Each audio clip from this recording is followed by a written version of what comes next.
Welcome to V3 news. లక్ష్యం సమాజ హితం. నేను ఎమిలియా. ముందుగా హెడ్లైన్స్ చూద్దాం. ముగిసిన మాజీ మంత్రి వైఎస్ వివేకానంద రెడ్డి అంత్యక్రియలు.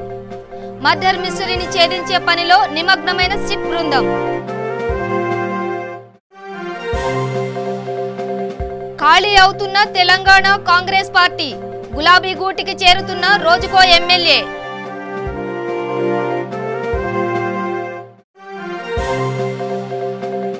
ఎనిమిది మంది ఎంపీ పేర్లు ప్రకటించిన కాంగ్రెస్ అధిష్టానం. మల్కాజ్గిరి బరి నుంచి పోటీ చేయనున్న రేవంత్ రెడ్డి. నేటి నుంచి ప్రారంభమైన 10వ తరగతి పరీక్షలు. సకాలంలో పరీక్షా కేంద్రానికి హాజరు కావాలంటున్న అధికారులు.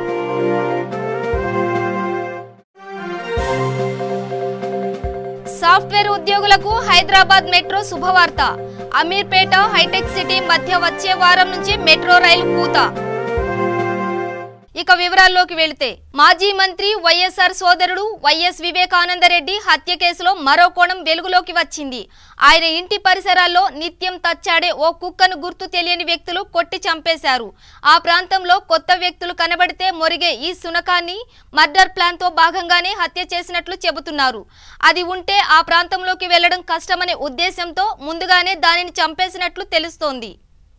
హత్యకు ముందు నిర్వహించిన రెక్కీలో ఈ కుక్కను గమనించిన దుండగులు దానిని అడ్డు ముందే తొలగించుకుని హత్యకు పథకం పన్నినట్టు ఆ ప్రాంత వాసులు చెబుతున్నారు. కాగా పోస్టుమార్టం నివేదిక వచ్చే కొద్ది ముందు వరకు వివేక గుండెపోటుతో మరణించారన్న ప్రచారం జరిగింది. అయితే ఆయనది హత్యేనని, గొడ్డలితో అతి కిరాతకంగా నరికి చంపారని తేలడంతో అందరూ విస్తుపోయారు. ఈ హత్య విషయంలో చంద్రబాబు హస్తం ఉండొచ్చని వైసీపీ చీఫ్ జగన్ పరోక్షంగా ఆరోపించారు. ఈ నేపథ్యంలో ఫిర్యాదు చేసేందుకు నేడు గవర్నర్ను కలవనున్నారు.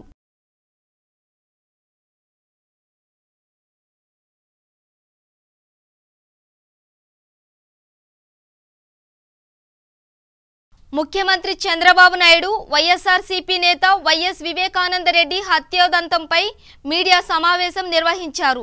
ఈ సందర్భంగా ఆయన మాట్లాడుతూ ఈ వ్యవహారంలో కలుగుతున్న సందేహాలను ఏకరువు పెట్టారు. పోస్టుమార్టం అనంతరం వివేకాది సహజ మరణం కాదని తేలిపోయిందని, కానీ లెక్కలేనని అనుమానాలు కలుగుతున్నాయని చెప్పారు.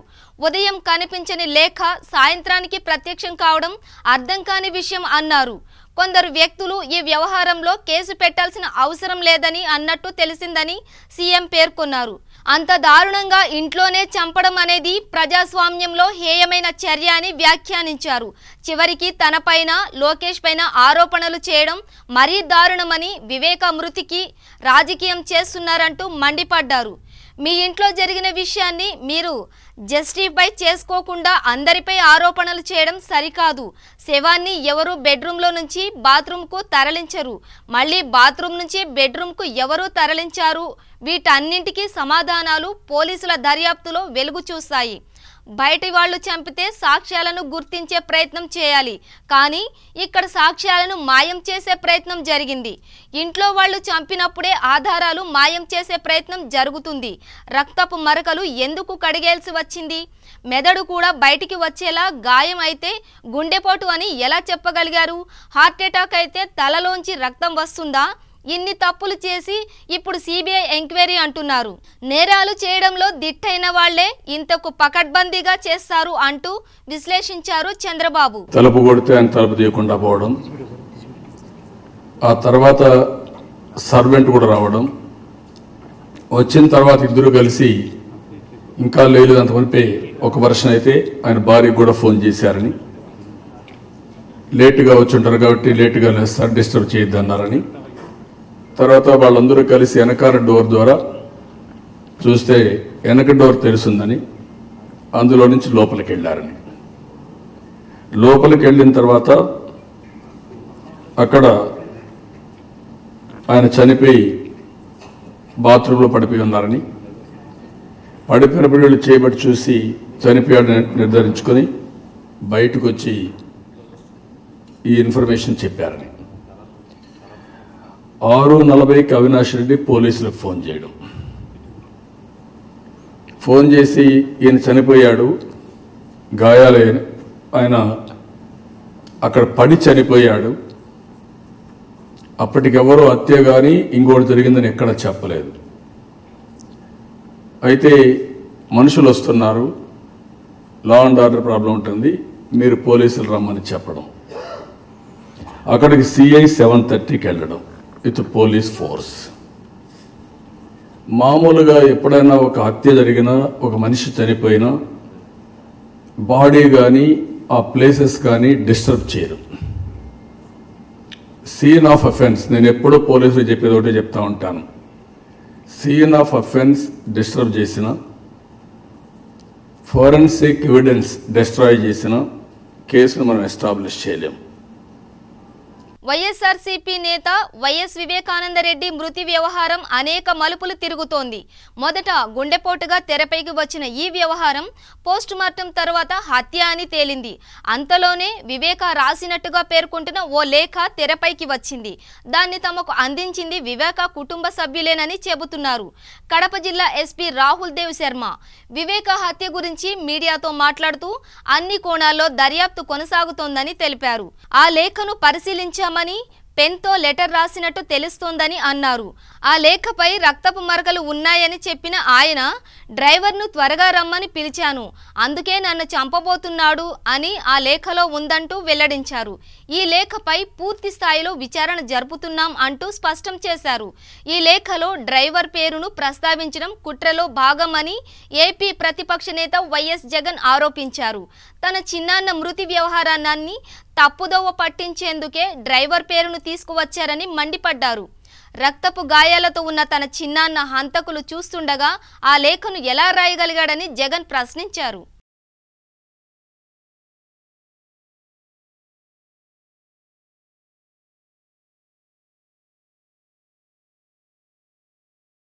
తెలంగాణలో కాంగ్రెస్ ఖాళీ అవుతోంది. పార్టీ నేతలు, కొత్తగా ఎన్నికైన ఎమ్మెల్యేలు ఒక్కొక్కరుగా పార్టీని వీడుతున్నారు. ఇప్పటికే మాజీ హోంమంత్రి సబితా ఇంద్రారెడ్డి, ఆత్రం సక్కు, రేగా కాంతారావు, లింగయ్య సహా పలువురు నేతలు కాంగ్రెస్ నుండి వీడి టీఆర్ఎస్లో చేరేందుకు రంగం సిద్ధం చేసుకున్నారు. తాజాగా హైదరాబాద్లోని ఎల్బీ నగర్ ఎమ్మెల్యే దేవిరెడ్డి సుధీర్ రెడ్డి కూడా వారి బాటనే ఎంచుకున్నట్టు తెలుస్తోంది. త్వరలోనే ఆయన టీఆర్ఎస్ తీర్థం పుచ్చుకోవడానికి రంగం సిద్ధం చేసుకున్నట్టు సమాచారం. టీఆర్ఎస్ కార్యనిర్వాహక అధ్యక్షుడు కేటీఆర్ను శుక్రవారం ఆయన నివాసంలోనే దేవిరెడ్డి కలుసుకోవడం ఈ ఊహాగానాలకు మరింత బలం చేకూర్చింది. దాదాపు గంట పాటు ఇద్దరి మధ్య చర్చలు జరిగినట్టు తెలుస్తోంది.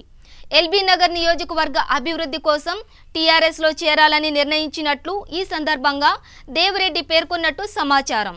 కేసీఆర్ నాయకత్వంలో రాష్ట్ర అభివృద్ధి వైపు పరుగులు తీస్తోందని, ఆయన నాయకత్వంలో పనిచేసేందుకు సిద్ధంగా ఉన్నానని ఆయన స్పష్టం చేసినట్టు తెలుస్తోంది. దేవిరెడ్డి నిర్ణయాన్ని కేటీఆర్ స్వాగతించారు. సరైన నిర్ణయం తీసుకున్నారంటూ ప్రశంసించారు. మరో 2-3 రోజుల్లో కేసీఆర్తో దేవిరెడ్డి సమావేశం కానున్నారు. ఇదే విషయంపై ఎల్బీ నగర్ ఎమ్మెల్యే దేవిరెడ్డి సుధీర్ రెడ్డి తాను టీఆర్ఎస్ పార్టీలోకి వెళ్తున్నట్టు ఒక సందేశాన్ని కూడా విడుదల చేశారు.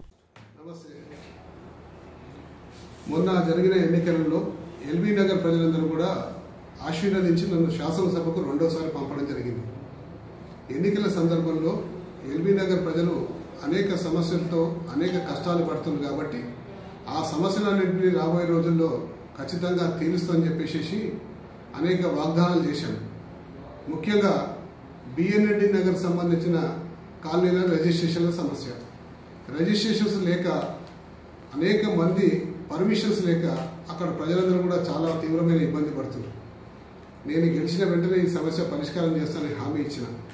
దాని తర్వాత ఎల్బీ నగర్లో ఆస్తి పన్ను, ప్రాపర్టీ ట్యాక్స్ చాలా ఎక్కువ ఉంది, ప్రజలందరూ కూడా చాలా తీవ్రమైన ఇబ్బంది పడుతున్నారు. నేను గెలిచిన వెంటనే ఈ సమస్య పరిష్కారం చేస్తానని చెప్పి ఆ రోజు ప్రజలకు వాగ్దానం చేశాను. అలాగే ఎల్బీ నగర్లో ఉన్న చెరువులు, కుంటల్ని అన్నింటినీ కూడా ఒక మురికి కుప్పాలా కాకుండా అవన్నీ కూడా లైవ్ సెప్టిక్ ట్యాంకుల్లాగా తలపిస్తున్నాయి కాబట్టి వాటిని శుద్ధి చేసి సివరేజ్ ట్రీట్మెంట్ ప్లాంట్లు పెట్టి సుందరీకరణ చేస్తానని వాగ్దానం చేశారు. అలాగే సాయినగర్ కాలనీ అనుకోండి, లేకపోతే భవానీ ఎంక్లేవ్ కాలనీ అనుకోండి, ఇక్కడ ఉన్న అర్బన్ ల్యాండ్ సీలింగ్ సమస్యలతోటి అనేక కాలనీలు కొట్టుమిట్టాడుతున్నాయి. ఆ కాలనీల సమస్యలన్నీ పరిష్కారం చేస్తానని వాగ్దానం చేసిన. అలాగే గ్రీన్ పార్క్ కాలనీకి సంబంధించి ఫుల్ ట్యాంక్ లెవెల్ ఎఫ్టీఎల్ని కూడా చాలా దూరం వరకు పొడిగించారు. దాన్ని ప్రభుత్వంతో మాట్లాడి దాన్ని తగ్గించి ప్రజలకు న్యాయం చేస్తానని వాగ్దానం చేసిన. అలాగే ఎల్బీ నగర్ ట్రాఫిక్ సమస్య, హైదరాబాద్ ట్రాఫిక్ సమస్య మీద ఫోకస్ చేసి ట్రాఫిక్ తగ్గించి ఈజీగా సులువుగా పోయేటట్టు చేస్తానని చెప్పి వాగ్దానం చేసిన. ఈ వాగ్దానాలన్నీ నెరవేర్చి ప్రజలకు అభివృద్ధి ఫలాలను అందజేయాలంటే అది కేవలం కేసీఆర్ గారితో సాధ్యం. కాబట్టి ఒక ఆలోచన చేసి మంచి నిర్ణయం తీసుకున్నాం. దయచేసి ఆ నిర్ణయాన్ని మీరందరూ కూడా దయచేసి ఆశీర్వదిస్తారని చెప్పేసి మనవి చేసుకుంటూ సెలవు తీసుకుంటున్నాం. బులెటిన్లో షార్ట్ బ్రేక్ తీసుకుందాం. వయసుతో సంబంధం లేకుండా heart attack, stroke, cardiovascular disease వలన ప్రతిరోజు ఎంతో మంది మరణిస్తున్నారు. దీనికి కారణం ఆహారపు అలవాట్లు, coronary risk factors, sugar, BP, అధిక కొలెస్ట్రాల్, ఊబకాయం, వ్యాయామం చేయకపోవడం, మానసిక ఒత్తిడి, రక్తనాళాలలో కొవ్వు చేరడం. అయితే గుండె సంబంధిత వ్యాధులు ఉన్నవారికి మరియు భవిష్యత్తులో గుండె సంబంధిత వ్యాధులు రాకుండా ఉండటానికి హార్ట్ ప్లస్ ఔషధం చక్కగా పనిచేస్తుంది. హార్ట్ ప్లస్ ఔషధ శక్తి హృదయ కండరాలను మృదువుగా ఉంచుతుంది. కరోనరీలో రక్త ప్రసరణ సాఫీగా జరిగేట్లు చూస్తుంది. రక్తనాళాల్లో గడ్డకట్టిన రక్తాన్ని కరిగిస్తుంది. గుండె నొప్పి నుండి ఉపశమనం కలిగిస్తుంది. లో బీపీ, హై బీపీ నుండి కాపాడుతుంది. రక్తంలో ఆక్సిజన్ శాతం పెంచుతుంది. ఇది 100% వనమూలికలతో తయారు చేయబడింది. దీనితో ఎటువంటి దుష్ఫలితాలు ఉండవు. ఇది హృద్రోగులకు దివ్యౌషధం. ఇప్పుడే ఆర్డర్ చేయండి. సెల్ 8099999242. అచిర కాలంలో మమ్మల్ని ఆదరించి మేము V3 న్యూస్ ఛానల్ను ప్రారంభించిన 100 రోజులలో మాపై అభిమానంతో 20,000 సబ్స్క్రైబర్లు కావడం మాపై మీకున్న నమ్మకాన్ని తెలియజేస్తుంది. బాలారిష్టాలను అధిగమించి బుడిబుడి అడుగులతో ప్రారంభమైన మా ఈ ప్రస్థానాన్ని ఆదరిస్తున్న V3 న్యూస్ ప్రేక్షకులకు ధన్యవాదాలు. మీరు మాపై మరింత బాధ్యతను పెంచారు. మీ నమ్మకాన్ని వమ్ము చేయకుండా మరిన్ని విభిన్న కార్యక్రమాలతో మిమ్మల్ని ఎప్పటికప్పుడు ఆనందింపజేస్తూ మీ ఆధారాభిమానాలను చురగొంటామని సవినయంగా తెలియజేస్తున్నాము. అతి తొందరలో ఇరు రాష్ట్రాలలో V3 న్యూస్ ప్రసారాలు ప్రారంభం కాబోతున్నాయని మరొకసారి మా V3 న్యూస్ ఛానల్ సబ్స్క్రైబర్లందరికీ పేరు పేరున ధన్యవాదాలు తెలియజేస్తున్నాము. ఇట్లు మీ V3 న్యూస్ ఛానల్ యాజమాన్యం మరియు సిబ్బంది. Welcome back. లోక్సభ ఎన్నికల్లో తెలంగాణ నుంచి బరిలోకి దిగుతున్న 8 మంది పేర్లను కాంగ్రెస్ అధిష్టానం విడుదల చేసింది. సోనియా గాంధీ నివాసంలో శుక్రవారం రాత్రి సుదీర్ఘంగా సాగిన సమావేశం అనంతరం 8 మంది అభ్యర్థులను ఖరారు చేశారు. నేడో రేపో మరో 9 మంది అభ్యర్థులను ప్రకటించనున్నారు. కాంగ్రెస్ చీఫ్ రాహుల్ అధ్యక్షతన జరిగిన కేంద్ర ఎన్నికల కమిటీ CEC సమావేశంలో సోనియా గాంధీ, AICC కోశాధికారి అహ్మద్ పటేల్, CEC సభ్యులు వీరప్ప మొయిలీ, AICC రాష్ట్ర వ్యవహారాల ఇన్ఛార్జ్ కుంతియా, PCC అధ్యక్షుడు ఉత్తమ్ కుమార్ రెడ్డి, CLP నేత బట్టి విక్రమార్క తదితరులు పాల్గొన్నారు. కాంగ్రెస్ విడుదల చేసిన తొలి జాబితా ప్రకారం కొడంగల్ మాజీ ఎమ్మెల్యే రేవంత్ రెడ్డి ఈసారి మల్కాజ్గిరి నుంచి పోటీ చేయబోతున్నారు. ఆదిలాబాద్ నుంచి మాజీ ఎంపీ రమేష్ రాథోడ్, పెద్దపల్లి నుంచి మాజీ మంత్రి ఏ చంద్రశేఖర్, కరీంనగర్ నుంచి మాజీ ఎంపీ పొన్నం ప్రభాకర్ బరిలోకి దిగనుండగా జహీరాబాద్ స్థానానికి మదన్ మోహన్ రావుకు అవకాశం లభించింది. ఇటీవల కాంగ్రెస్లో చేరిన చేవేళ్ల సిట్టింగ్ ఎంపీ కొండా విశ్వేశ్వర్ రెడ్డి తిరిగి అదే స్థానం నుంచి పోటీ చేయబోతున్నారు. ఇటీవల ఎన్నికల సందర్భంగా పార్టీలో చేరిన గాలి అనిల్ కుమార్ను మెదక్ నుంచి బరిలోకి దింపుతుండగా మహబూబాబాద్ నుంచి కేంద్ర మాజీ మంత్రి బలరాం నాయక్ మరోమారు అవకాశం దక్కించుకున్నారు. పెండింగ్లో ఉన్న ఖమ్మం, నల్గొండ, భువనగిరి, వరంగల్, హైదరాబాద్, సికింద్రాబాద్, మహబూబ్ నగర్, నాగర్ కర్నూల్, నిజామాబాద్ స్థానాలకు శని, ఆదివారాల్లో అభ్యర్థులను ప్రకటించే అవకాశం ఉంది.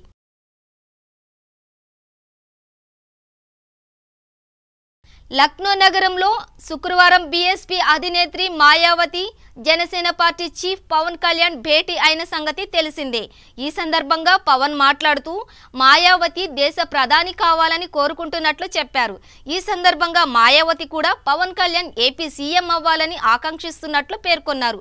ఆంధ్రప్రదేశ్లో ప్రజలు మార్పు కోరుకుంటున్నారని, కొత్త ప్రభుత్వం కోసం ఎదురు చూస్తున్నారని మాయా తెలిపారు. తెలుగు రాష్ట్రాల్లో BSP, జనసేన ఇతర కమ్యూనిస్టు పార్టీలతో కలిసి పోటీ చేస్తుందని వెల్లడించారు. దేశంలో ఇతర కూటముల కంటే తమ కూటమే బలంగా ఉందని స్పష్టం చేశారు. ఏప్రిల్ మొదటి వారంలో జరిగే బహిరంగ సభల్లో పాల్గొంటానని మాయావతి తెలిపారు. తమ మధ్య సీట్ల కేటాయింపు, పంపకాల్లో ఎలాంటి భేదాభిప్రాయాలు రాలేదని అన్నారు.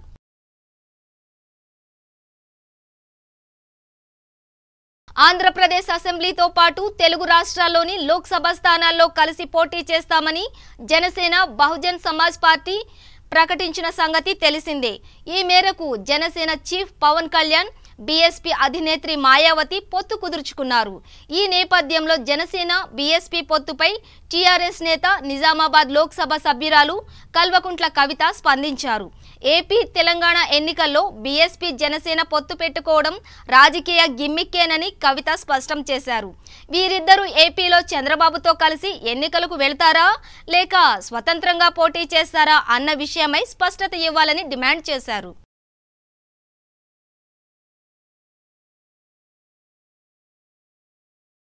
హైటెక్ సిటీ ప్రాంతంలో పనిచేసే సాఫ్ట్వేర్ ఉద్యోగులకు హైదరాబాద్ మెట్రో శుభవార్త చెప్పింది. అమీర్పేట హైటెక్ సిటీ మధ్య వచ్చే వారం నుంచి మెట్రో రైలు కూత పెట్టనున్నట్టు ప్రభుత్వం తెలిపింది. ఈ కారిడార్లో పనులు గత నవంబర్ నాటికే పూర్తి కాగా తాజాగా రైళ్లు నడిపేందుకు commissioner of metro rail safety అనుమతి ఇచ్చింది. గత కొన్ని రోజులుగా ఈ మార్గంలో ట్రయల్ రన్ నిర్వహిస్తున్నారు. ప్రస్తుతం ఎన్నికల కోడ్ అమల్లో ఉన్నందున ఎటువంటి హడావుడి ప్రచార ఆర్భాటం లేకుండా రైలు సేవలను ప్రారంభించాలని మెట్రో అధికారులు నిర్ణయించారు. మాదాపూర్, హైటెక్ సిటీ, జూబ్లీహిల్స్, బంజారాహిల్స్ ప్రాంతాల్లో లెక్కకు మించి ఉన్న సాఫ్ట్వేర్ కంపెనీల్లో వేలాది మంది పనిచేస్తున్నారు. ఇప్పుడు ఈ మెట్రో రైలు మార్గం అందుబాటులోకి రావడంతో వారందరికీ ఎంతో ప్రయోజనం చేకూరనుంది. ముఖ్యంగా ఈ ప్రాంతంలో నిత్యం ఎదురయ్యే ట్రాఫిక్ ఇబ్బందుల నుంచి బయటపడి త్వరగా కార్యాలయాలకు చేరుకునే అవకాశం లభిస్తుంది. అమీర్పేట హైటెక్ సిటీ స్టేషన్ల మధ్య Madhuranagar, Yousufguda, Jubilee Hills road number 5, Jubilee Hills check post, Peddammagudi, Madhapur, Durgam Cheruvu హైటెక్ city స్టేషన్లుంటాయి.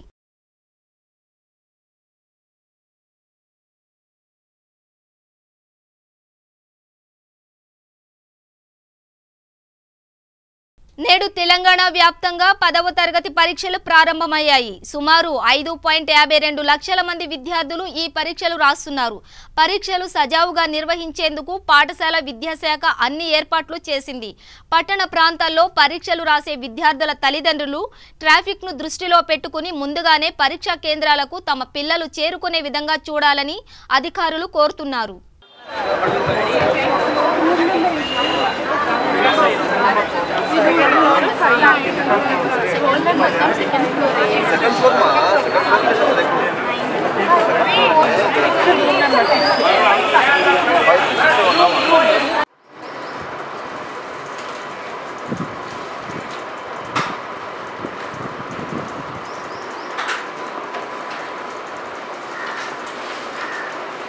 Indian red cross society Hyderabad వారి ఆధ్వర్యంలో ఉమెన్స్ డే సెలబ్రేషన్స్ ఘనంగా నిర్వహించారు.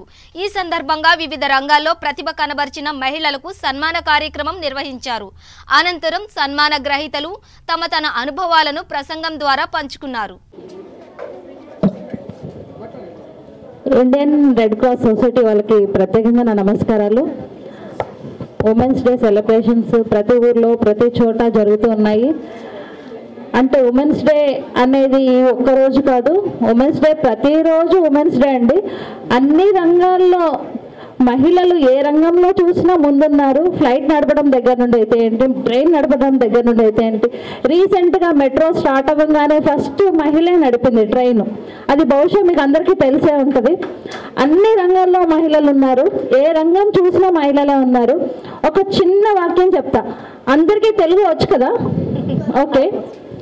మహిళలు ఏంటంటే ఎంత వాళ్ళకి ఒక మదర్ కానివ్వండి, ఒక నానమ్మ కానివ్వండి, ఎంత ఆవిడ కానివ్వండి, ఏంటంటే పిల్లల కోసం ఎంతో ఎదురు చూస్తూ ఉంటుంది.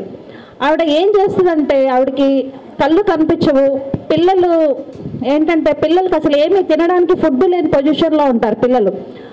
అలాంటి పిల్లలకి మళ్ళీ వాళ్ళకి పిల్లలు ఉండరు, మనవాళ్ళు మునిమనవాళ్ళు ఎవరు ఉండరు అనమాట. తను అంత దరిద్రంలో కొట్టుమిట్టాడుతూ ఉంటుంది.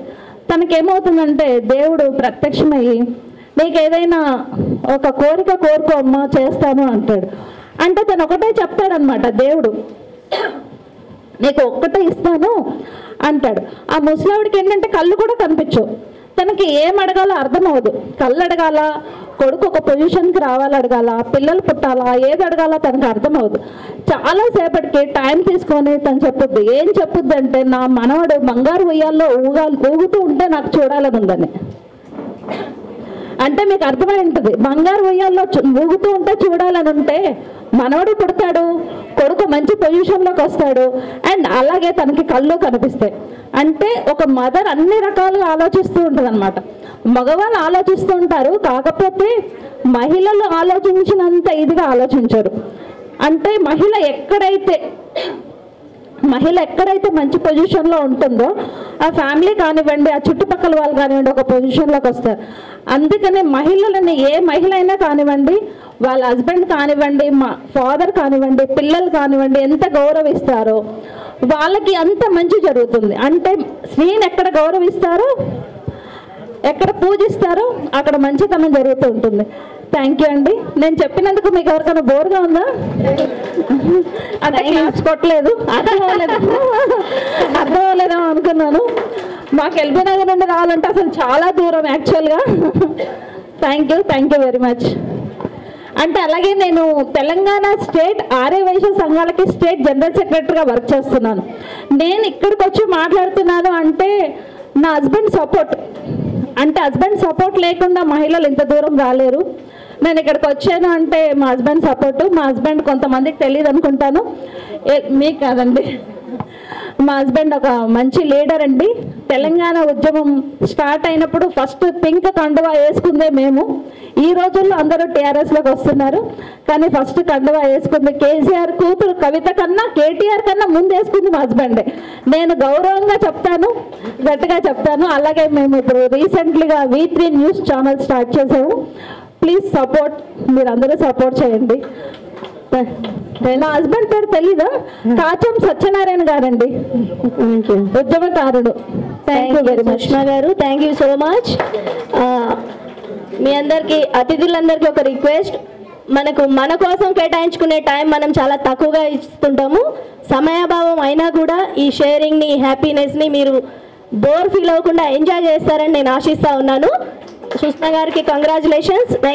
నెక్స్ట్ శ్రీమతి విజయలక్ష్మి గౌడ్ గారు, సోషల్ వర్కర్. జోగులాంబ గద్వాల జిల్లా మల్దకల్ తహసీల్దార్ ఆఫీసులో ఏసీబీ అధికారుల సోదాలు నిర్వహించారు.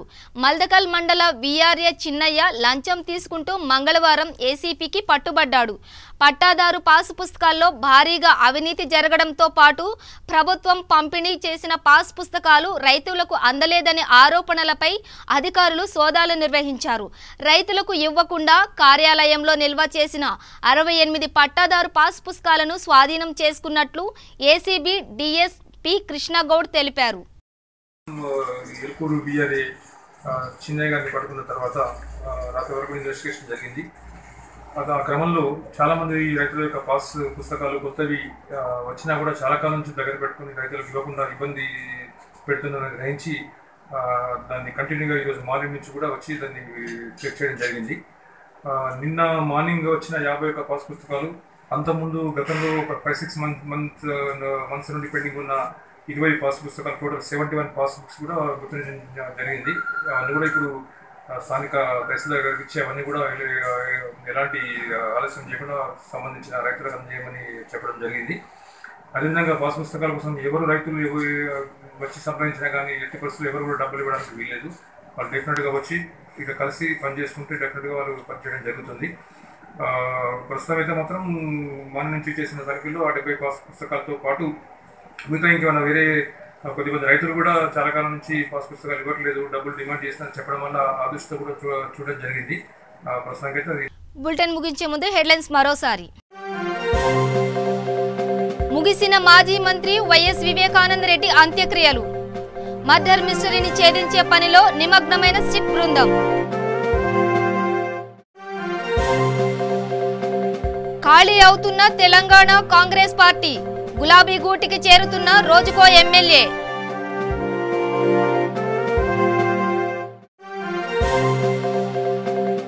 ఎనిమిది మంది ఎంపీ పేర్లు ప్రకటించిన కాంగ్రెస్ అధిష్టానం. మల్కాజ్గిరి బరి నుంచి పోటీ చేయనున్న రేవంత్ రెడ్డి. నేటి నుంచి ప్రారంభమైన 10వ తరగతి పరీక్షలు. సకాలంలో పరీక్షా కేంద్రానికి హాజరు కావాలంటున్న అధికారులు.